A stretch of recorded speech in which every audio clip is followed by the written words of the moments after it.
Bom dia a todas e todos. Eu gostaria, primeiramente, de agradecer o convite feito pela SMAF, que eu faço na pessoa do Dr. Arthur. Reconhecer que, a princípio, o meu primeiro impulso foi de negar o convite, depois que me informaram que eu falaria depois do professor Zé Adércio, por 3 motivos principais. Primeiro, porque o Dr. Zé Adércio é uma referência no assunto, em qualquer âmbito que queiramos discutir, o Dr. Zé Adércio é uma referência, então qualquer coisa que a gente fale depois dele parece um pouco desnecessário. Segundo, pela capacidade de exposição do professor, que torna a nossa fala posterior sempre um pouco pior. E terceiro, por um motivo pessoal, porque boa parte dos meus conhecimentos a respeito do tema, seja de direito constitucional, seja de sustentabilidade e direito ambiental, advém ou das aulas, ou dos livros, ou das conversas com o professor Zé Adércio. No entanto, eu sempre, quando eu me encontro nessas situações, eu me lembro de Guimarães Rosa, que dizia que, lá no Grande Sertão, que quando a gente está junto dos bons, a gente fica melhor. Então, pensando nisso, eu aceitei o convite, fico muito honrado com o convite. Só que, pensando nisso também, escolhi um tema que talvez pudesse complementar um pouco a fala do professor José Adércio, que é a participação da Defensoria Pública nesse contexto do desenvolvimento socioambiental e do desenvolvimento democrático socioambiental. Nós sabemos aqui, o doutor André é um conhecedor da nossa situação aqui em Minas Gerais, nós temos uma atuação colaborativa, e esse tema que vem complementar a fala do professor Zé Adércio vem nesse sentido de complementar a fala de atuação, de colaboração entre as instituições, colaboração entre a Defensoria Pública, com o Ministério Público Federal, com a Justiça Federal. Essa colaboração tem sido muito exitosa aqui em Minas Gerais, nós não temos tido problemas institucionais, não temos tido rixas institucionais, e isso vem pela aplicação de um princípio básico, que é o princípio do quadrado. Esse é um princípio que não está nem nos livros do professor Zé Adércio, nem nos seus livros, tá, professor? O princípio do quadrado. Que princípio é esse? O que eu estou falando de análise analítica, de teoria analítica em contraposição à dialética? Não. Estou falando de que nós, aqui em Minas Gerais, Ministério Público, Defensoria Pública, Magistratura de Minas Gerais, nos despimos das nossas vaidades, dos nossos egos, e aplicamos um princípio fundamental, que é o de respeitar as atribuições das outras instituições, mesmo assim atuando de forma colaborativa. Ou seja, o princípio do quadrado significa de que cada um respeita o quadrado do outro, cada um no seu quadrado. Isso tem resultado em atuações muito proveitosas aqui em Minas Gerais. Nós temos, por exemplo, o doutor André, nós temos, por exemplo, a atuação nas desapropriações do anel rodoviário, em que as instituições trabalham de forma conjunta e em colaboração. Nós temos a atuação no caso do direito à moradia, nas conciliações referentes ao direito à moradia, em que as instituições têm atuado conjuntamente de forma colaborativa. Nós temos atuações em casos de comunidades quilombolas, indígenas, tudo com as instituições trabalhando, respeitando as atribuições das outras, mas trabalhando de forma colaborativa. Acontece que, no caso do direito ambiental, no tema de direito ambiental, nós temos um pequeno problema, aliás, um grande problema com essa atuação colaborativa e com a aplicação desse princípio do quadrado, que é definir qual é a atribuição de cada instituição. Eu me lembro lá em 2005, quando ele estava fazendo pós-graduação stricto sensu em direito ambiental, o professor me disse o seguinte: olha, a definição da competência para licenciamento ambiental está a cargo da resolução CONAMA 237 de 97. E a gente perguntava, mas deixa eu pensar aqui, isso é uma questão constitucional, está regulamentada por uma resolução do CONAMA. O desembargador já alertou aqui para os perigos de decretos que extrapolam a sua atribuição. Imagina uma resolução CONAMA de 97 definindo atribuições para licenciamento ambiental. Só que a questão não melhorou muito, não. Nós tivemos lá em 2011 a edição da Lei Complementar 140, que é praticamente uma reprodução daquela resolução CONAMA, e ela não resolve absolutamente nada, ela continua deixando em aberto quais as competências, quais as atribuições para licenciamento ambiental. Ou seja, a definição do tema ambiental, do direito ambiental, ainda carece de um avanço legislativo, técnico, acadêmico, prático, em todos os sentidos. E aí a definição das atribuições das instituições nesse cenário parece muito complicada. Não é à toa que, agora sabendo, no dia 25 de janeiro, a partir do momento que nós soubemos da consumação desse crime em Brumadinho, a Defensoria Pública da União se dirigiu ao local e eu fui questionado: o que a Defensoria Pública da União está fazendo nisso aí? Qual que é a função da Defensoria Pública nesse contexto aí? Bom, o primeiro papel da Defensoria Pública da União naquele contexto foi denunciar péssimos profissionais vindos dos círculos mais profundos do inferno, se apresentando às pessoas naquela situação de absoluta fragilidade, se apresentando como advogados dativos. Sim. E a minha primeira providência foi pedir que a imprensa me ouvisse para que eu denunciasse aquela situação absurda de advogados se oferecendo como advogados dativos e explicar o que eram advogados dativos, que aqueles profissionais não eram advogados dativos, e esclarecer a presença da Defensoria Pública da União e da Defensoria Pública do Estado para atender a população naquela situação de fragilidade. No entanto, obviamente, a função da Defensoria Pública não nesse cenário, denunciar ou fiscalizar péssimos profissionais. Nós podemos esclarecer, etc., mas essa não é a função da Defensoria Pública. A função da Defensoria Pública, em todos os cenários, inclusive no cenário do direito ambiental, está descrita lá no artigo 134 da Constituição. E o que é? O nosso papel é a orientação jurídica, judicial, extrajudicial, coletiva ou individual das pessoas em situação de vulnerabilidade como representação do regime democrático. E o que é a representação do regime democrático? Bom, nós temos que entender que a democracia é o único regime que pressupõe, e eu não digo permite, eu digo que pressupõe a manifestação conflitiva de interesses. Ou seja, para que exista democracia, nós temos que ter conflito e temos que ter a manifestação de conflito de interesses. Mas nós, profissionais do direito, temos um grave problema com a democracia, um problema psicológico com a democracia. Eu tenho lido, o professor José Adesso sabe disso, um filósofo esloveno, filósofo, psicanalista, sociólogo esloveno, chamado Slavoj Žižek. O Žižek tem diversos problemas, inclusive algumas críticas que eu tenho a ele, como excessiva exposição midiática, mas o Žižek tem uma vantagem excepcional de explicar muito bem a teoria de Lacan. Lacan, para quem não conhece, foi aquele psicanalista que ousou criticar e atualizar as lições do Freud. E o Lacan dizia o seguinte: olha, inconscientemente nós temos 3 entes no nosso inconsciente. E como era uma atualização da teoria do Freud, ele dizia em alemão: nós temos o Ich ideal, o Idealis e o Ubaich. E o que é isso? Bom, o Lacan explica. O eu ideal é a visão idealizada que nós temos de nós mesmos. Nós temos uma visão positiva sempre de nós mesmos. O ideal do eu é o que ele chama de grande outro. É a visão que nós acreditamos que uma entidade tenha de nós. Percebam que isso é inconsciente. Não existe uma entidade de verdade que pensa alguma coisa de nós no nosso inconsciente. Nós imaginamos essa entidade. Mas existe uma entidade que chama o super-eu, o Ubaich, que é o seguinte: é o aspecto sádico desse grande outro. Ele nos exige comportamentos que nós não podemos cumprir. E quando nós não cumprimos esse comportamento, ele nos pune. Ele é sádico. Acontece que na modernidade, são várias as entidades que nós colocamos, nós personalizamos dentro desse contexto. Nós personalizamos o Estado, a sociedade, Deus, etc. Mas, na modernidade, o Estado tomou conta, o Estado avocou esse lugar do grande outro, sádico. E, para nós, profissionais do direito, parece um pouco complicado não também avocar essa posição e não passarmos a agir como se tivéssemos acesso ou como se fôssemos a voz desse grande outro. Então, para nós, é sempre muito complicado praticar essa democracia, que é a manifestação do conflito, porque nós acreditamos cegamente e inconscientemente de que nós somos essa voz, de que nós podemos manifestar essa voz em nome da população, em nome das pessoas. E, nesses casos de crimes ambientais, de tragédias ambientais, não é diferente.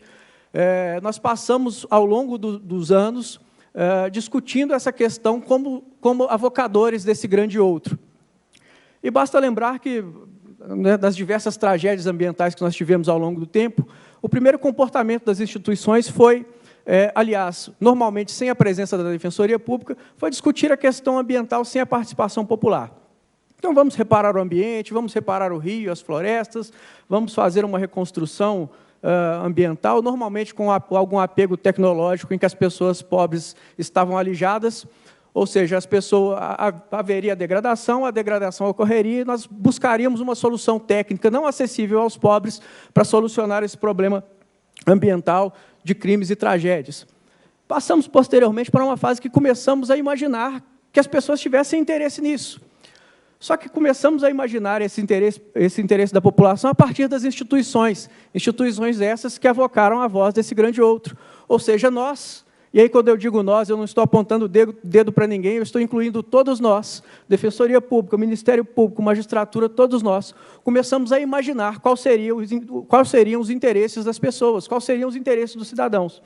E começamos a agir nesses casos de tragédias ambientais nesse sentido. Obviamente, já tivemos um avanço, antes nem pensávamos nas pessoas, agora pensávamos nas pessoas sob a nossa perspectiva.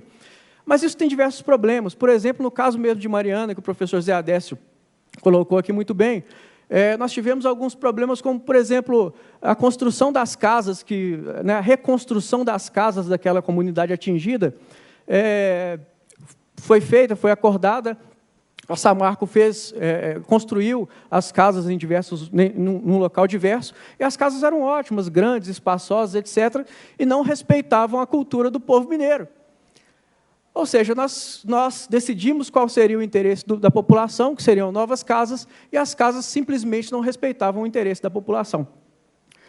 E a Defensoria Pública, nesse contexto, e aí agora a Defensoria Pública já participando desse cenário, a Defensoria Pública é um para-raio do conflito popular, ou seja, nós não podemos, por mais que o defensor queira fazer isso, e há alguns que querem, a Defensoria Pública não consegue fugir da reclamação popular. Nós estamos no fronte, ouvindo que as nossas atitudes processuais, institucionais, estão certas, e nós adoramos quando elas estão certas, mas nós devemos estar preparados para quando a população diz que a sua atuação não corresponde ao meu interesse, a sua atuação não satisfez o meu interesse. E isso também é comum, por mais que o defensor não queira, isso é comum, que a população venha a nós e diga que o interesse dela não foi atingido, não foi atendido. E aí nós passamos para uma nova fase, e essa fase é a fase efetivamente democrática, e que é a minha proposição na minha fala, que é a fase em que passamos a construir com a população as soluções para as questões ambientais. E é só assim, só ouvindo a população, e ouvindo efetivamente, não ouvindo com amarras ou com empecilhos. Nós tivemos agora em Brumadinho, e nós fizemos questão de ouvir, de chamar para participar das discussões o MAB, o Movimento dos Atingidos por Barragens. Por que o MAB? Porque o MAB tem uma experiência, se não me engano, eles foram constituídos em 1970, veja um absurdo. Nós estamos discutindo agora, dizendo que a tragédia de Mariana se repetiu em Brumadinho 3 anos depois. Não, o MAB já existe desde 1970. Ou seja, as pessoas já estão sendo atingidas por barragem por todo esse tempo, e as nossas atitudes não estão correspondendo aos anseios populares, nós não estamos atendendo à vontade do povo. Ou seja, a questão ambiental também, o direito ambiental também e principalmente deve ser um direito democrático, e o direito democrático pressupõe que nós estejamos abertos ao conflito, abertos ao debate, abertos à participação popular. Por isso é que eu discordo um pouco da fala do professor Luiz Fernando, nesse ponto. Eu acho que sim, nosso papel, é papel da Defensoria Pública, do Ministério Público, procurar o problema, porque o problema já está aí. O problema da falta de democracia já está aí. Se nós não procurarmos democraticamente esse conflito, se nós não procurarmos o problema, nós não seremos jamais democráticos. Então, bom, a minha fala aqui é para conclamar a todos nós, para deixarmos de ser simplesmente pacificadores sociais. Nós aprendemos lá desde o início do nosso curso de Direito que a função do Poder Judiciário, do Ministério Público, da Defensoria Pública, é de pacificar, de trazer a pacificação social, que isso seria muito bonito. Na verdade, pacificação social não é democracia. Se estivermos todos pacificados, sem conflitos de interesses, sem a busca de problemas, nós não estaremos vivendo numa democracia. Então, eu conclamo a todos nós aqui, juízes, promotores, procuradores da República, defensores públicos, advogados, eu conclamo a todos nós a não sermos simplesmente pacificadores.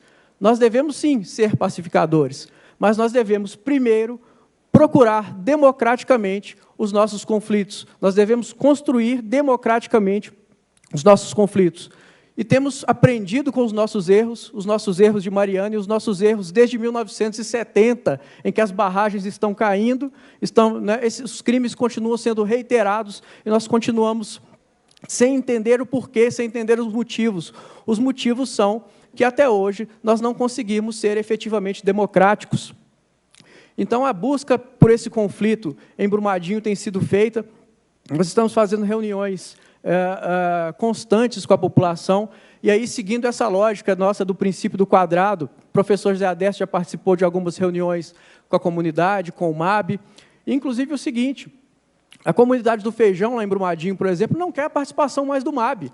Que ótimo! Se a comunidade tem o direito de não querer a participação do MAB, vamos afastar o MAB dessa discussão e discutir com a população atingida qual é o problema, qual a solução democrática para esse problema, qual a solução democrática para esse crime que aconteceu em Brumadinho.